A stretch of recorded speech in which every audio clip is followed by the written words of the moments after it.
बता दें, भारतीय निर्वाचन आयोग की टीम के दौरे का आज दूसरा दिन है। आयुक्त राजीव कुमार आज राज्य के सभी आईजी, डीआईजी, प्रमंडलीय आयुक्त, डीसी, एसएसपी और एसपी के साथ समीक्षा बैठक कर रहे हैं। ये बड़ी जानकारी आपको बता देते हैं। बैठक में कानून व्यवस्था को लेकर भी चर्चा की जा रही है।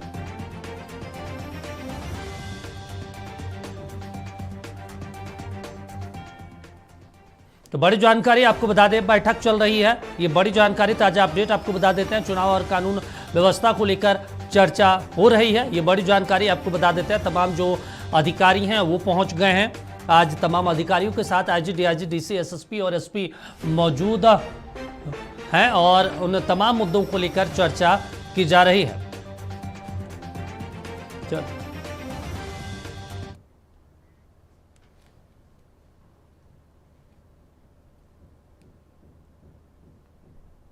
चलिए, इस पर ज्यादा जानकारी के साथ सहयोगी सौरभ जुड़ गए। सौरभ से समझ लेते हैं। सौरभ, क्या ताजा स्थिति क्या है, क्या कुछ बैठक में चल रही है?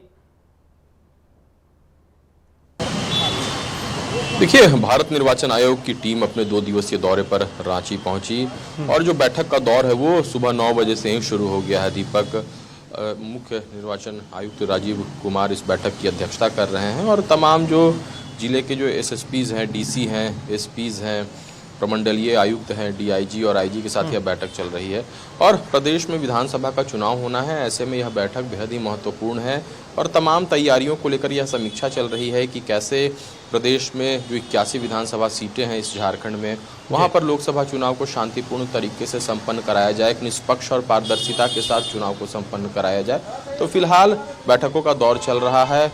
कल की अगर हम बात करें तो राजनीतिक दलों के जो नेता थे, जो उनके प्रतिनिधि हैं, उनके साथ भी बैठक हुई थी और इन्फोर्समेंट टीम के साथ भी बैठक हुई थी। तो फिलहाल आज बैठक का दूसरा दिन है और तमाम जो वरीय पदाधिकारी हैं, प्रशासनिक पदाधिकारी, वो इस बैठक में शामिल हो चुके हैं। बैठक शुरू हो चुकी है और राज्य के जो मुख्य निर्वाचन आयुक्त हैं, चीफ इलेक्शन ऑफिसर के रवि कुमार, वो भी इस बैठक में शामिल हैं। तो फिलहाल देखना होगा कि बैठक के बाद किस तरीके से ब्रीफिंग होती है, कौन कौन से बिंदुओं पर चर्चाएं होंगी, ये सब कुछ थोड़ी देर के बाद स्पष्ट हो जाएगा। दीपक, सुबह भी जब आपसे हम चर्चा कर रहे थे, आपने तमाम बिंदुओं पर जानकारी दी, लेकिन बड़ा सवाल है कि क्या प्रतिनिधियों के जो राजनीतिक दल है उनके तरफ से भी किसी को बुलाया गया है या सिर्फ अधिकारियों की ही आज बैठक है? देखिए, राजनीतिक दलों की जो प्रतिनिधि थे उनके साथ बैठक कल संपन्न हो चुकी है। आज सिर्फ जो झारखंड सरकार के, या यूं कहें कि झारखंड राज्य के जो प्रशासनिक पदाधिकारी हैं उनके साथ बैठक चल रही है। उनसे भी मंतव्य लिया जा रहा है कि आपके जिले की क्या स्थितियां हैं, भौगोलिक स्थिति कैसी है, सेंसिटिव बूथों की संख्या कितनी है और किस तरीके से पूरी व्यवस्था को मुकम्मल चुनाव से पूर्व कर लिया जाए ताकि निष्पक्ष जो मतदान है, जो ट्रांसपेरेंसी के साथ जो मतदान है और जो मतगणना है वो पूरी की जा सके। ईवीएम की संख्या क्या होगी, स्ट्रांग रूम कैसे बनाए जाएंगे, सिक्योरिटी फोर्सेस की कितनी आवश्यकता है, झारखंड के पास कितने सिक्योरिटी फोर्सेस हैं। तो इन तमाम विषयों पर जो मंथन का दौर है दीपक, वो बंद कमरे में चल रहा है और हाई लेवल की यह बैठक है ताकि झारखंड में जो चुनाव होने वाला है विधानसभा का, उसको शांतिपूर्ण तरीके से संपन्न कराया जा सके। सौरभ, एक और बड़ा सवाल है कि जिस तरीके से 2 राज्यों में चुनाव हो रहे हैं, अगर बात करें जम्मू कश्मीर और हरियाणा में, लेकिन कयास लगाए जा रहे थे कि झारखंड के चुनाव भी इसी के साथ हो जाएंगे।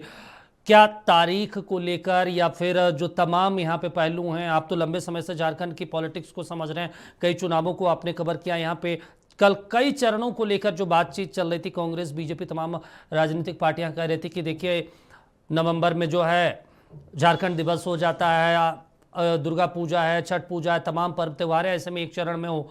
तो क्या आपको लग रहा है इस बार जो है चरण कम हो सकते हैं झारखंड में? इसको लेकर अधिकारियों से भी राय सलाह ली जा रही है। देखिए, फेस्टिव सीजन है और झारखंड की अगर हम बात कर ले तो भव्य रूप से दुर्गोत्सव मनाया जाता है क्योंकि बंगाल से सटा हुआ इलाका है और दुर्गा पूजा की जो धूम है वो यहाँ पर देखी जा सकती है।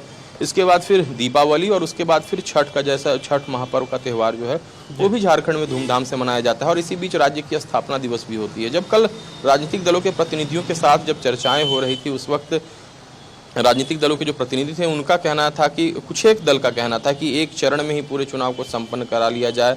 कुछ लोगों ने कहा कि 2 से 3 चरण में चुनाव संपन्न कराया जाए। हालांकि देखिए, ये चुनाव आयोग के विवेक पर निर्भर करता है कि वो चुनाव को कितने चरण में संपन्न कराएंगे। और आज की बैठक में जो मैंने पूर्व में भी जिक्र किया है कि जो तमाम जिले के जो उपायुक्त शामिल हुए हैं, जो एसएसपी शामिल है, जो एसपी शामिल है, उनसे पूरी तरह से भौगोलिक स्थिति के विषय में बातचीत की जाएगी। सिक्योरिटी फोर्सेस की स्थितियों का आकलन किया जाएगा, क्योंकि एक चरण में चुनाव कराना पूरे 81 विधानसभा सीटों पर ये थोड़ी कठिन मानी जा सकती है। हालांकि देखिए, प्रशासनिक व्यवस्था अगर मुकम्मल होगी तो एक चरण में भी चुनाव संपन्न कराया जा सकता है। लेकिन जहां तक अंदाजा लगाया जा रहा है कि 3 चरण कम से कम झारखंड में चुनाव को संपन्न कराने में लगेंगे। दीपक, सौरभ, हम सुबह बात कर रहे थे वंदना दादेल को लेकर, क्योंकि बीजेपी ने उनके ऊपर आपत्ति जताई और मांग की है कि उनको हटाया जाए। क्या वंदना दादेल को भी इस बैठक में बुलाया गया, क्या कोई ऐसी जानकारी?